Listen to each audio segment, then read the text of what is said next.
welcome to episode 14 of the Two Honest podcast with me, your host, Abby. I hope you're all doing okay. I hope you are feeling super refreshed from the bank holiday weekend. 4-day break. I'm recording this before the 4-day break and I am telling you I need this break. So hopefully you've had a lovely break and you are feeling super refreshed. So what have I been up to? Literally this week is the best. I am telling you. Like, number 1, payday. Number 2, 2 4-day weeks in a row. Heaven. And number 3, the restrictions have been lifted in the UK, which means that we can now chill in the garden and it's all good. You know, I am absolutely loving it. So this week's episode is called Feeling Hot, Hot, Hot. After the song, if you don't know what that is. Feeling hot, hot, hot. And the reason for this is because recently we have had some absolute killer weather. Amazing. I just love good weather so much when the sun is out, blue skies. Oh, it just gives me like main character energy, like it's going to be a good day. Everyone's just in such a better mood. Beer gardens, if they were open, so, barbecue weather. Although I'm not that big a fan of actual barbecues itself because I think 1, there's a lot of meat.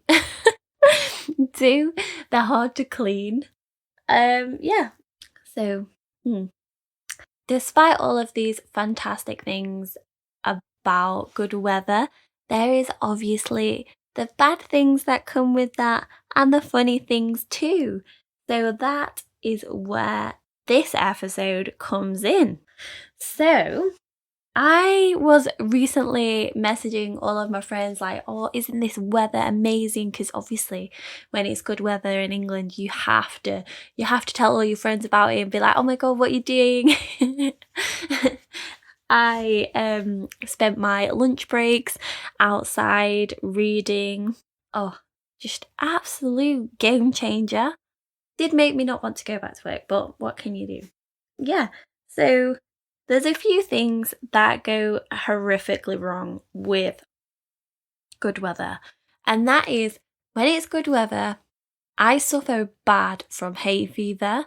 It's not been that bad recently, but I do know a lot of my friends have like suffered really bad from it, and yeah, it's just not cool.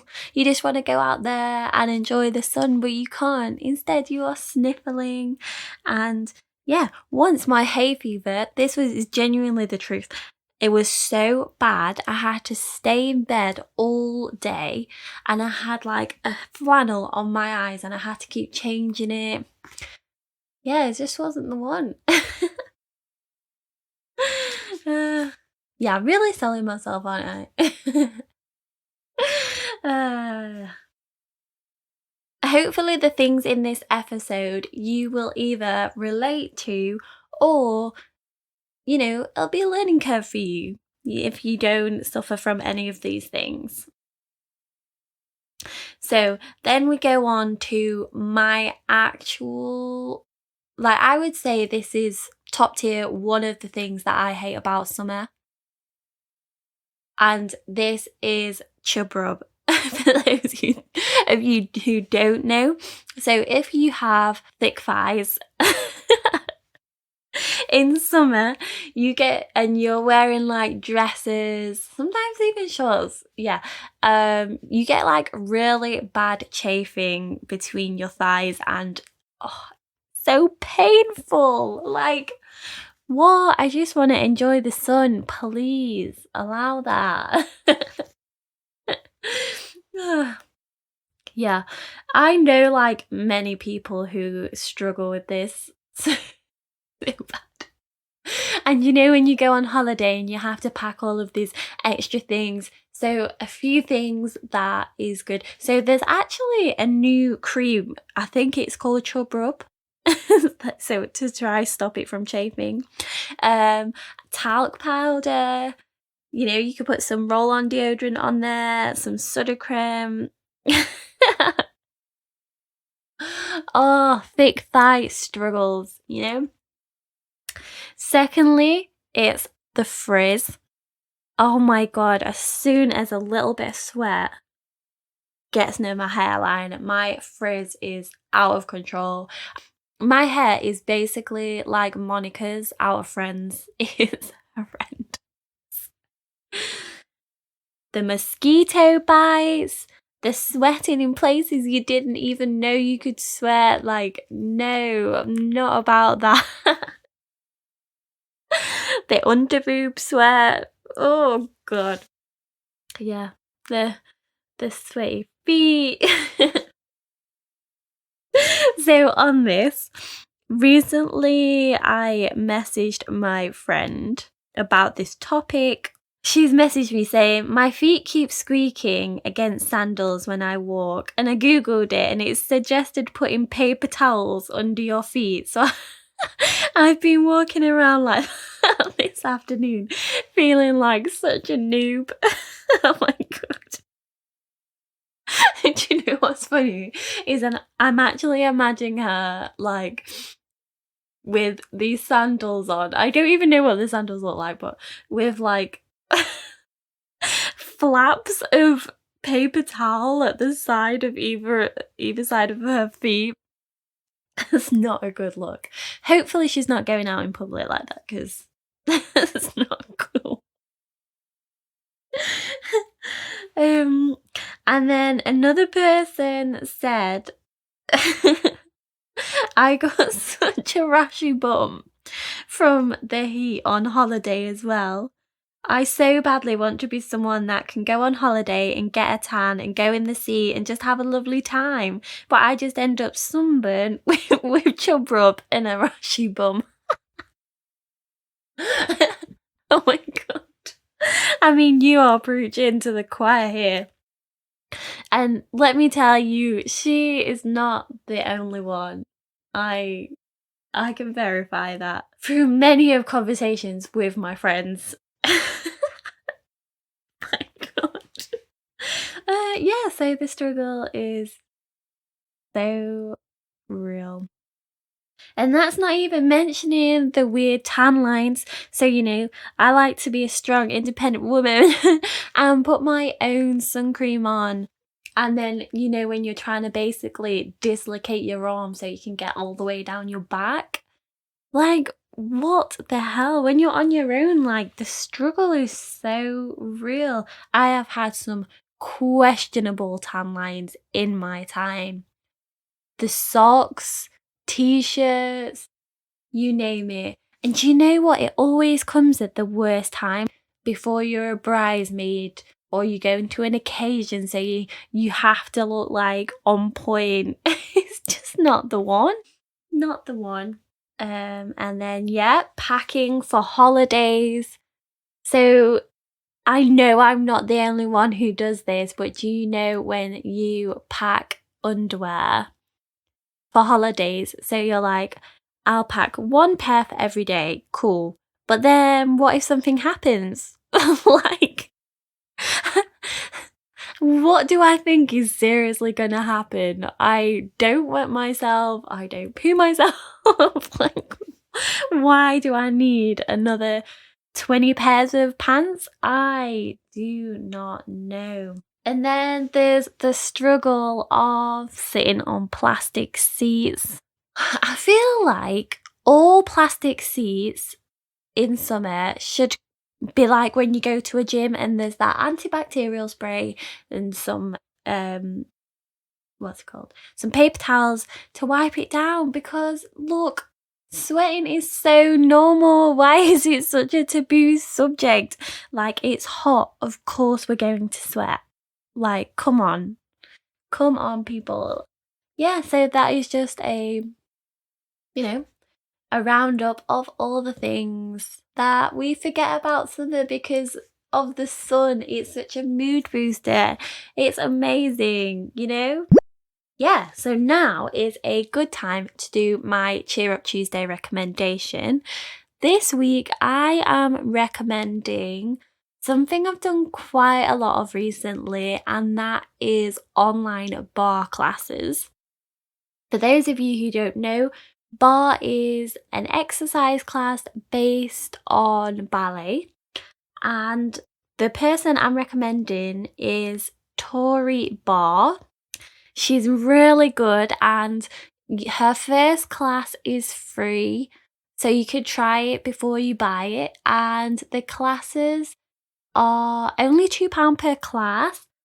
All the information is on there. She's got amazing playlists on in the background. And yeah, she's honestly so good. Go check her out. She does live classes on Monday, Tuesdays, and Thursdays.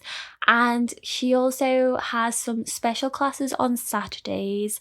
You can also go on her fitness page and she has them on demand as well. Do you know what? I absolutely love them. You think, oh, that can't be that hard. The movements aren't that hard. No, let me tell you, after half an hour of that, Jesus, I need to lay down. God. Yeah, it's a really good workout and I really enjoy her classes. Go check her out. I will post her Instagram on my Instagram, so you can go and check her out and give the class a try. I promise you, you won't regret it. And you know what? Even if you don't like the class, the playlists are so good that, you just need a little jam. She's done some specials, but one was Ibiza Classics. I really enjoyed that one. There was another one that was Beyonce. So yeah, just, definitely cheers up my day when I do it. And yeah, just want to say thank you to her. Okay, so back to my summer struggles and stories. Okay, so hear me out here. The struggle of getting into a car after it's been well hot all day. Like the heat is so stuffy, and when you put the seatbelt on it's like practically burning your skin. Actually, based on this, I saw a TikTok the other day. It was like, oh, tell me something about a piercing that you didn't know. But apparently, when you get your nipple pierced and you wear a black top, and it's hot, so you're obviously not wearing a bra. Yeah, it like practically bakes your nipples. Is this true? I need to know. Oh my god, no. Just one of those things that you're learning every day. Also, what colour do you wear in summer? Like, black looks so good, doesn't show sweat. Yeah. But then it's so hot. But then, gotta pull out the colours out of my wardrobe. Special occasion. Actually, my go-to summer dress is black. Like my soul. Jokes. Yeah, so my final story of this episode, I went on holiday once and there were children on this holiday, and the person I was with at the time was like, come on, let's go get in the pool. Yes, cool, let's go. Cool down a bit. I just put my legs in because, didn't want to get my hair wet. Anyway, and then the person's like, oh, look how cool this is. And it's like a float for the children. And it's like, it looks like a crab and you put your legs in it. I think it's like a ring. And the person puts it on, jumps in, has a load of fun. It's all great. They look like an absolute idiot. But then, oh no, they can't get out of the float. Out of the ring. It's absolutely one of the funniest things I have ever seen, and If you're part of my friendship group, you will know who this is about, and I'm pretty sure you will have never seen the picture because I've never shared it. If you do want to see it, just let me know and I'll happily share it with you. I've got another story for you from one of the listeners. So someone said, "Oh, cool swimming costume. I really like the reflective white stripe in the middle." And then the person said, "What are you talking about? This is a two-piece suit." The thing is, I am genuinely so white, like Casper the Ghost White, that one time someone asked if I was wearing white leggings because my legs were that white. They were glowing. Not a good look for me. Anyway, my tan has definitely come on since then. So someone basically recommended some tea for me recently, so obviously I had to check out the reviews on there. And it's tea that helps you sleep, basically. I'm just going to read part of the review. "There is a faint whiz of cheesy sock smell about it, but that's what valerian root smells like. I was expecting it and it didn't put me off." I am telling you now, that review has definitely put me off. I will not be buying that. Recently, I saw a ton of other reviews, but you know what made it funny? It wasn't the review, it was the people that were coming back to them from the company. So I'm not going to name them because I don't know if it necessarily looks like good. Okay, so this is for the same Chinese takeaway. And I'm gonna read the reviews from the people and then the replies. Okay, so the first one is by Laura. They've rated it 2 stars. "The food was terrible. I ordered a chicken dish and got small pieces of battered dry chicken mixed in battered prawns. Totally ruined this dish. Good job I'm not allergic to prawns. I won't be ordering from them again." The restaurant that she ordered from said, "Hi Laura, will you please open your eyes and read the descriptions? You ordered the special sweet and sour, which contains king prawns. You got what you ordered, so how is this our fault? The food was fresh and perfectly cooked. We are good, but mind reading the stupid is not one of our skills." So savage. So savage. This person also marked them like, it looks like less than 2 stars. They put 45 minutes late, won't be ordering again. They replied saying, "For the 1 millionth time, stop exaggerating. 10 minutes max if it was late." And I very much doubt it was. God, the sass levels are ridiculously high of this restaurant. What happened to the customer is always right. Someone here has just marked it 2 stars, didn't write anything, so, that's not helpful at all because you don't know what they're marking here. The same restaurant replied saying, "Thank you, let me guess, too much food, too hot, too tasty, delivered too quickly." Oh gosh. I kind of want to order from here. Is that weird? Okay, the last one from the same restaurant.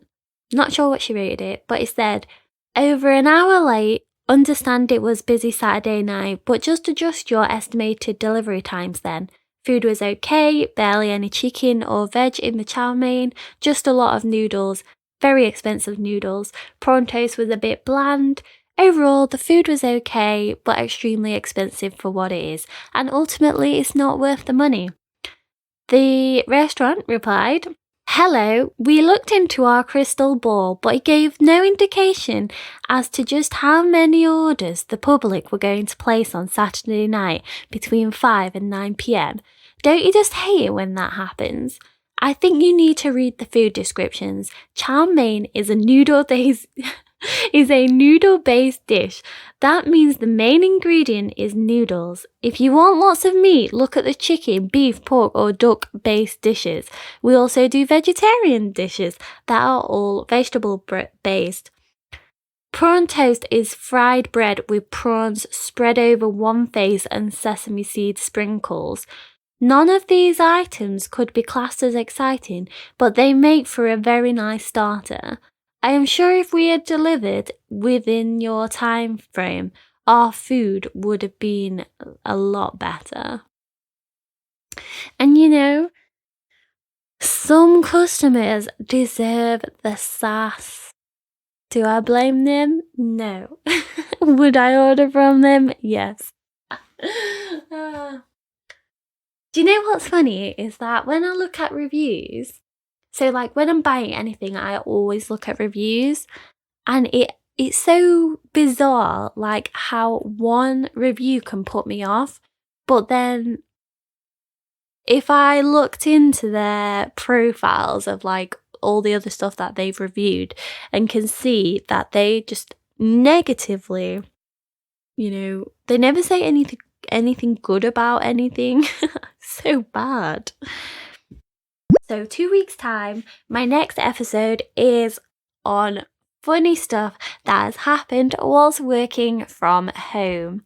And I know for a fact there is so many stories out there because, a few of them have happened to me. So watch this space and I will be telling all in the next 2 weeks. Okay, have a lovely week. Hope you're feeling super refreshed and I will see you in 2 weeks' time. Bye!